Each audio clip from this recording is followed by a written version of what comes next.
Hello and welcome to a very special podcast from Oman Observer. We're going to find out more about State Audit Institution. Most of the countries have this, and it also comes with an agreement with United Nations. Here we're looking at the efficiency and proper use of the public fund. To tell us more about Oman State Audit Institution, we have with us Mr. Salim Al-Hajri, Senior Specialist. Welcome to Oman Observer. Thank you very much for hosting me in this podcast, and I'm very delightful to be here. Thank you. When we look at SAI, it all began in 2014, would you say, in Oman? No, I will brief you about the historical background about SAI Oman. SAI started in 1970s, long time back. Yes. Evolved from a section to department to general directorate. That is in Oman? In Oman. I see, okay. Yes. And currently it's an institution headed by a chairman, which is in the same level of the ministers. So this is the long journey, I would say. Yes, it started off, but it was very important part of the government from the 1970s itself, Yes, when the Renaissance began. Yes. But a royal decree actually came into action. Yes, there are different royal decrees came in the many years back. In, I would say, the point where SAI moved from to big institution, that was in 2000. Okay. It became an institution, and state audit law issued at that time. 2011, a new role started in SAI, adding the administrative audit. Okay. Okay, and that was by Royal Decree number 111-2011. Following the Royal Decree of the accession of the Sultanate into the United Nations Convention against the corruption, in 2013, the government granted or assigned SAI to carry out the anti-corruption authority in the Sultanate. And that happened in 2014. Okay, Yes. so that's where we were looking at as it became more active into even the common man's life. Exactly. Whereas it was before just a government organization, maybe. Yes. But now you have a direct link to even the common man. Exactly. Actually, when we look at it, you have different roles, but SAI in Oman have two wings. Yes. And yes. that is auditing, administration, as well as corruption. Yes, we have actually two wings. One which is the audit profession, which everyone's knowing it. The other wing is that we are carrying out the rule of the anti-corruption authority. Okay. Yeah. So we looked at the work mechanism. When it comes to corruption and measures taken for anti-corruption, what are the common problems? There are no problems in that. Okay. First of all. Okay. Secondly, the state audit is working very close with the stakeholders, and many competent entities of the Sultanate are working with us in promoting the integrity and the awarenesses. So who or which are the entities that you work with, SAI, as an institution? So it is the administrative apparatus of the state, unless exempted in the royal decree. Public authorities, establishments, pension funds, investment funds, also the state-owned companies, which the government holds 40% or above of the share capital, the companies which the government granted concessions. Okay. So other entities you deal with are anybody where the government holds shares more than 40%? Many. I would say the state-owned companies, which are falling in the last two criteria I mentioned, approximately above 200 entity. Okay. And even if it's two different government organizations in a company, adds up to 40 and above will be audited. Yes, let's say, for example, entity holds 20%, other 20%, so collectively 40, so it will be subject. So, in addition to awareness, I understand with the agreement with United Nations, part of it is also awareness Yes. and using the media as well. Yes. But other than that, do you actually have training or anything like that that goes on? Yes, of course. State audit institution is our SAI Oman is very, very mature organization. And that is because we have long experience in conducting our tasks, our engagements, etc. In order to reach the level that we are in currently, it has to be highly trained, skilled manpower at SAI. Okay. So it is something that the top management at SAI looking at it very deeply, and let's say that the people when they join, or the members when they join SAI, this kind of training goes till they get retired. So it's continuous, it's emphasized in highly level, yes. So it is of the international nature, but does Oman have its own uniqueness even in this when it comes to auditing and checking on, corruption? Each country has a different Approach. Sure. But I would say that Oman is following the best practices that we have seeked from the international organizations, and adapted the best methodologies in conducting our engagements. So I would say yes, we are working in very different levels in this. Also to point out that not every countries do have the size and the anti-corruption authorities in one organization. Right. So maybe this is the kind of, we would say it's unique, but it is also noticed in other countries. They do the same practice that we do, and we have realized that this is working very efficiently and effectively in SAI Oman. Is protecting the public fund or funds everybody's responsibility? Before I go to this question, I want to add how do SAI work on these tools? The work mechanism. Even work mechanism that it ensures this kind of, I would say, the integrity and promoting the awarenesses, accountability, etc. One of the points that I would like to mention it is, or it's worth mentioning, is the community brief. As we are aware of that, one of His Majesty Sultan Haytham bin Tariq Al Said, may Allah protect and preserve him, in his royal speech, one of his royal speeches, I think it's the first one, he mentioned and said it clear and loud, or delivered a clear message about the integrity and the accountability. That's why, as we know, that His Majesty is the master of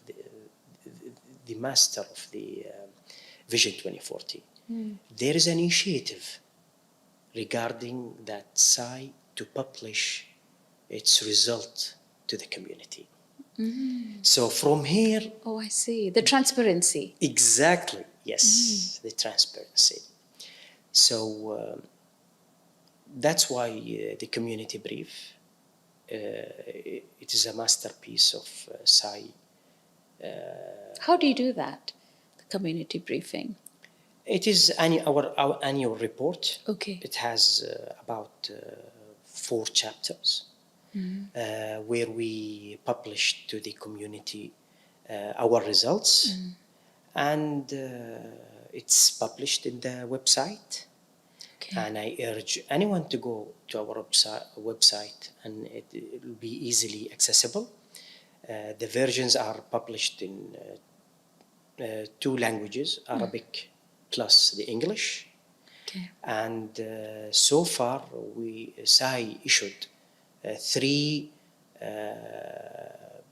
versions pertaining the years 2020, 2021, and 2022. Okay. Yes. So you already got those published already. But when we look again at corruption, how do we educate everybody? Because sometimes it's a thin line. Yes. Here I would like to say that we have, we have got an evidence, or I wouldn't say it in this way.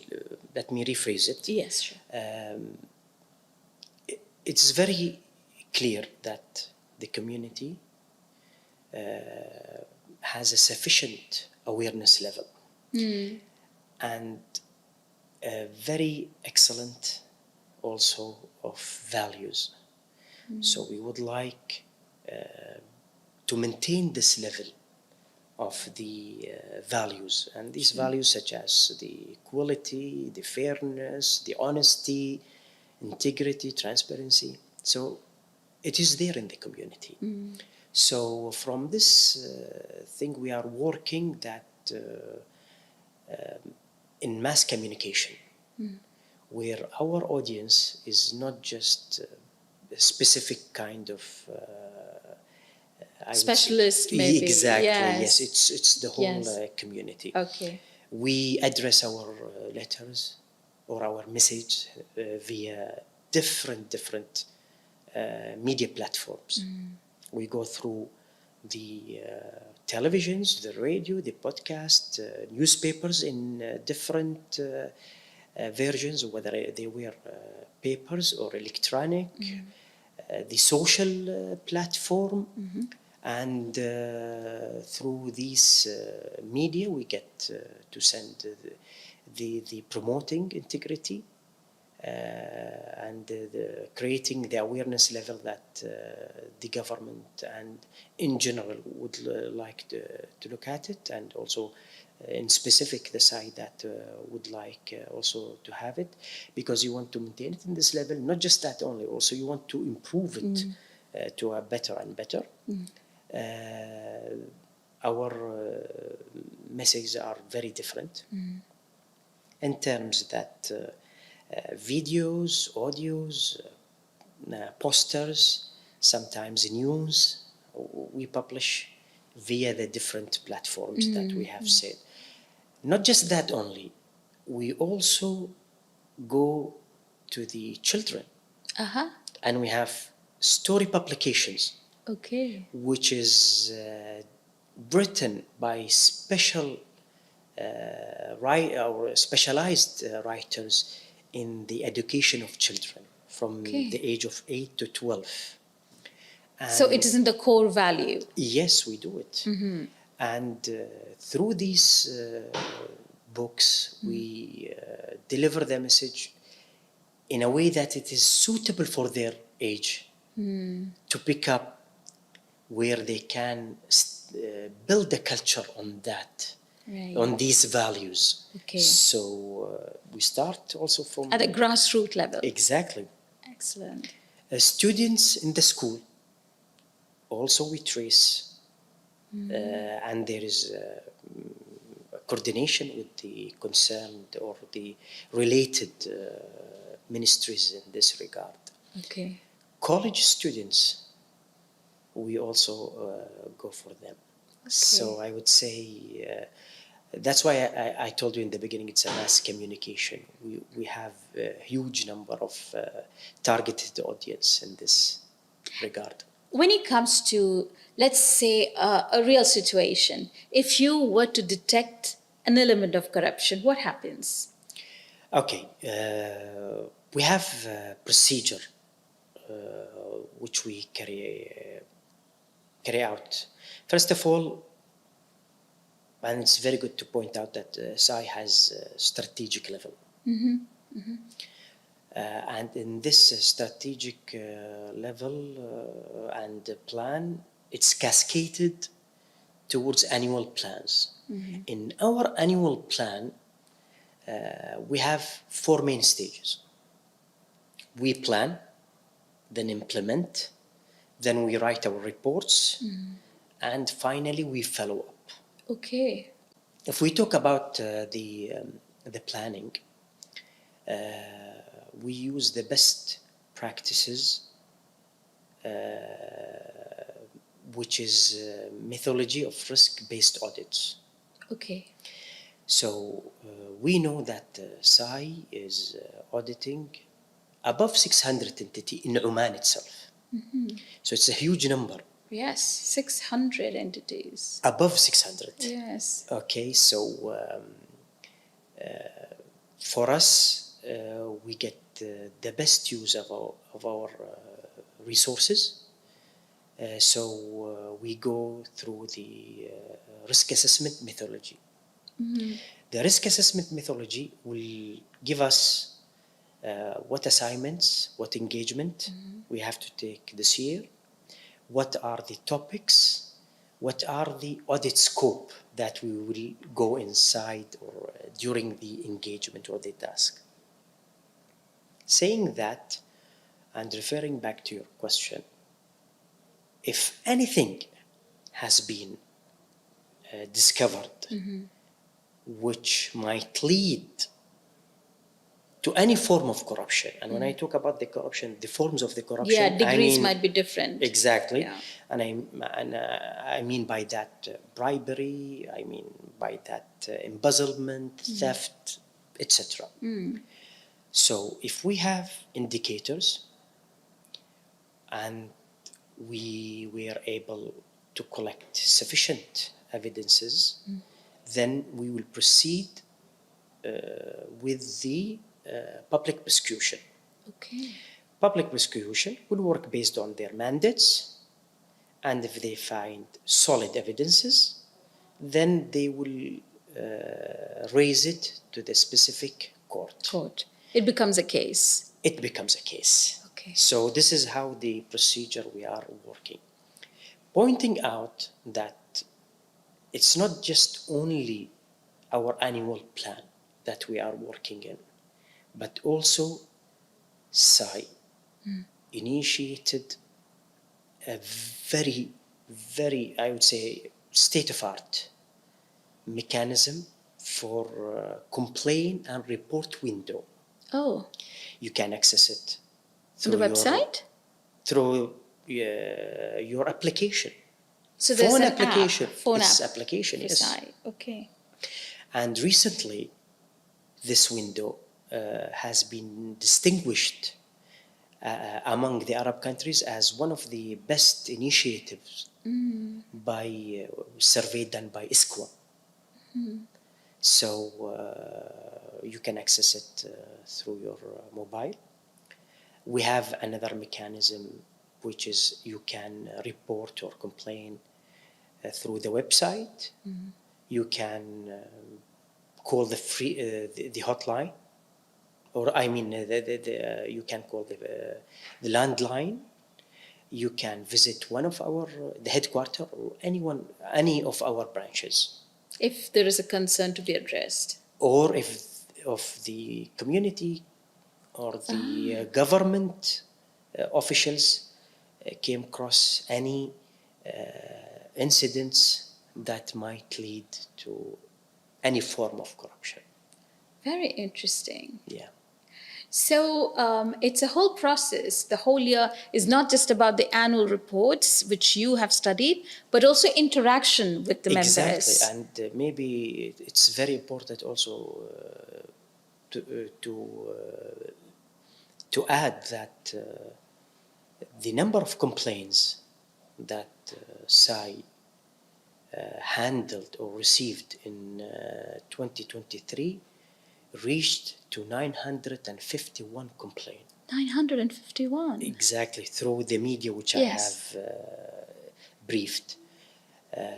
And you take up all of them. 87% has been finalized, Okay. which is a huge number and a Right. huge average, I would say. Yeah. Also, it's very important to say that during the engagement of SAI, and we work during the planning, we interact also with the entities. And the entities that we subject to audits are very known to the community and everyone.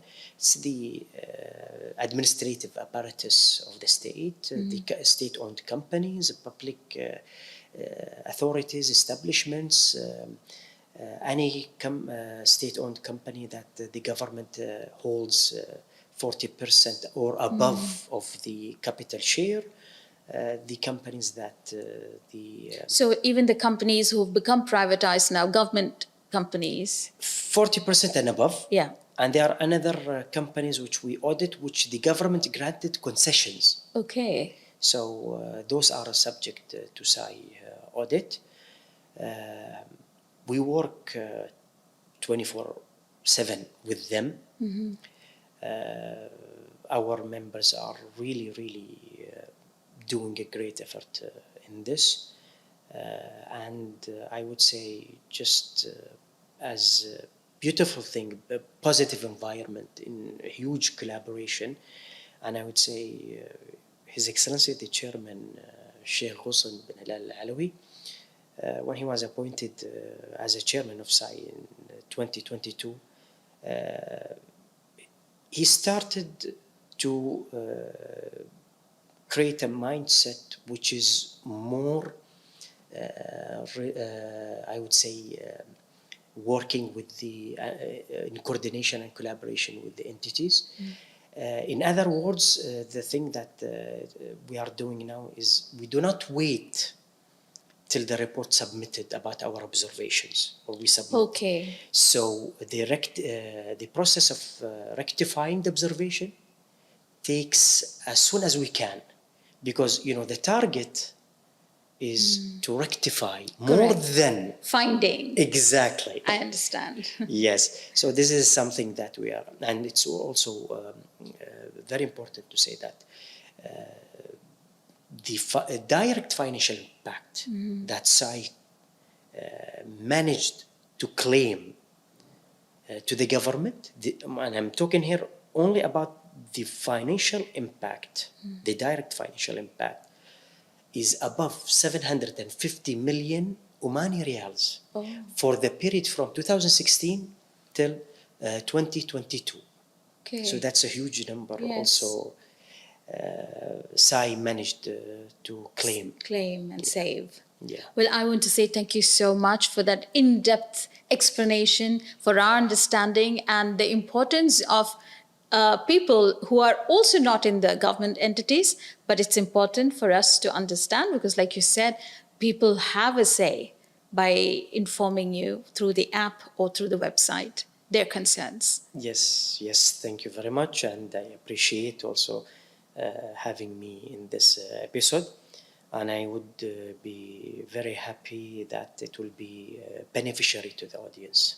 Thank you, sir, for your time. Thank you very much. Our guest has been Salim Al-Hajri, Senior Specialist from SAI, that's State Audit Institution. I'm Lakshmi Karthanath with Nasr Al-Harasi, thanking you for joining us.